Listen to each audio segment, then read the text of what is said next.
yang berkualitas, bila mana dia ada di Hanura, kita fight arus dan terus kali ini yang datang siapa yang kita pilih? Itu tunggu Pak Jokowi. Sorry ya. Kenapa? Kita dari sejak awal mendukung Pak Jokowi sampai yang kedua tetap mendukung. Jadi kalau ada orang menuduh saya mendukung si A, aduh, si A dulu. Belum. Saya belum pernah mendukung siapapun. Apalagi Anies Baswedan yang ditulis. Iya. Tapi paling enak memang koalisi itu ya dengan Hanura. Nggak tengok kanan, nggak tengok kiri. Saya buktinya dari 2014, 2019, nggak pernah meleng kemana-mana partai Hanura. Konsistensi itu yang penting dalam membangun negara ini. Kita nanti baru berpikir pada bulan Desember untuk menentukan sikap. Baru mungkin pada bulan September. Bisa saja lewat. Kenapa? Karena dari bermacam-macam ide perlakuan politik sekarang ini, kita agak sedikit bingung. Pertama tentang kemunculan isu-isu yang sebetulnya tidak perlu seperti ini. Kita harus bersatu, kalahkan yang namanya kadal-kadal gurun yang suka bikin hoak di Indonesia, yang selalu bikin Indonesia karut-marut, adu domba kanan kiri, provokasi kanan kiri. Kita melawan mereka. Pribumi harus turun untuk mencari calon presiden. Karena kalau ditawarkan kepada masyarakat dan kemudian diingatkan soal pidato Anies terkait pribumi gitu ya. Pertanyaan sekarang, apa iya kita mau dipimpin, negara ini mau dipimpin dengan orang yang non pribumi? Yang pendatang gitu. Kan enggak gitu kan. Nah, bukan saya nggak mau dukung Anies, tapi Ketum Partai Hanura Osman Sabta Odang membantah isu dirinya telah mendukung bakal capres Partai Nasdem, Anies Baswedan dalam Pilpres 2024 mendatang. Oso menyatakan klaim dia mendukung Anies keliru. Meski begitu, Oso mengaku dukungan politik merupakan hal yang dinamis. Dia pun mengaku tidak menutup kemungkinan untuk mendukung Anies di pemilu 2024. Oso sebelumnya sudah bicara soal capres yang bakal diusung Partai Hanura di pemilu 2024. Oso mengaku akan terlebih dahulu berunding dengan Presiden Joko Widodo. Oso mengaku enggan berspekulasi perihal dukungan Hanura pada capres di pemilu 2024. Menurutnya, pilihan itu harus dipikirkan secara matang.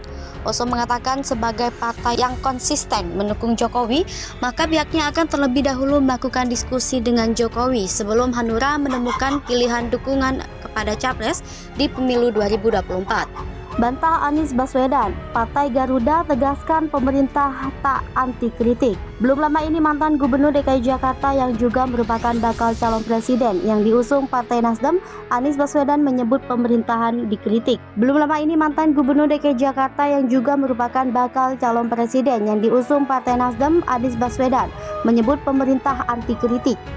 Hal itu pun menuai berbagai tanggapan, termasuk salah satunya dari Wakil Ketua Umum Partai Garuda, Teddy Gusnaidi. Dia menilai Anies bukan dikritik, tetapi orang menyebarkan dan mempertanyakan berbagai bukti akan tindakan serta pertanyaannya yang tidak sesuai. Dia kemudian mengatakan cara Anies bicara pemerintah anti kritik adalah cara untuk menghentikan fakta-fakta terkait ketidakberesannya. Teddy mengatakan Anies dinilai sebagai gubernur yang suka meluruskan sesuatu. Sebelumnya, Anies Baswedan menyentil soal pemerintah dalam menanggapi kritikan dalam sebuah video akun YouTube R66 Newlytics. Awalnya, Anies membahas soal pro dan kontra yang dihadapinya ketika melakukan aktivitas politik, namun Anies menyatakan semua yang dihadapinya masih dalam batas normal. Dia menilai opini kontra adalah bagian dari kebebasan berpendapat yang seharusnya diapresiasi. Anies kemudian mencontohkan ketika dia menjabat di DKI Jakarta. Semisal ada yang mengkritik kebijakannya, Anies dan tim akan menyediakan jawaban. Hal ini umumnya akan memicu terjadinya adu argumentasi yang menyebut Anies sekaligus menjadi pembelajaran bagi masyarakat awam. Inilah poin positif dari perbedaan pendapat dan kritik di mata Anies. Karena itulah dia kemudian menyayangkan pemerintah yang kadang memilih untuk mematikan kritik tersebut alih-alih berusaha menjawabnya. Bakal calon presiden yang diusung Nasdem Anies Baswedan sempat menyatakan dalam sebuah acara di konten YouTube bahwa pemerintah kerap mematikan kritik. Hal tersebut juru bicara muda DPP PKB Dira Martamin mengingatkan pernyataan Anies itu jelas salah. Dira pun mengingatkan bahwa Presiden Jokowi sempat mempertanyakan ke Fahri Hamzah yang mempertanyakan oposisi sekarang lemah. Dira menegaskan pemerintah paham betul bahwa kritik itu sesungguhnya edukasi publik. Tentu selama kritik tersebut faktual, selama tidak menyebarkan kebohongan dan kebencian. Survei Capres SMRC, Ganjar Pranowo masih peringkat 1, Anies Baswedan merangsek. Survei terbaru Saiful Mujani Research and Consulting menunjukkan bahwa Gubernur Jawa Tengah Ganjar Pranowo masih menduduki peringkat pertama sebagai calon presiden 2024 dengan suara sebesar 33,7%. Direktur Riset SMRC Denny Irvani mengatakan dari Mei 2021 ke Desember 2022, suara Ganjar meningkat dari yang sebelumnya 25,5%. Adapun peringkat kedua ditempati oleh capres usungan Partai Nasdem Anies Baswedan. Bekas Gubernur DKI Jakarta tersebut meraup suara sebesar 28,1% alias meningkat dari yang sebelumnya 23,5% pada Mei 2021. Sementara itu, suara capres usungan Gerindra yang juga ketua umum partai tersebut, Prabowo Subianto, mengalami penurunan.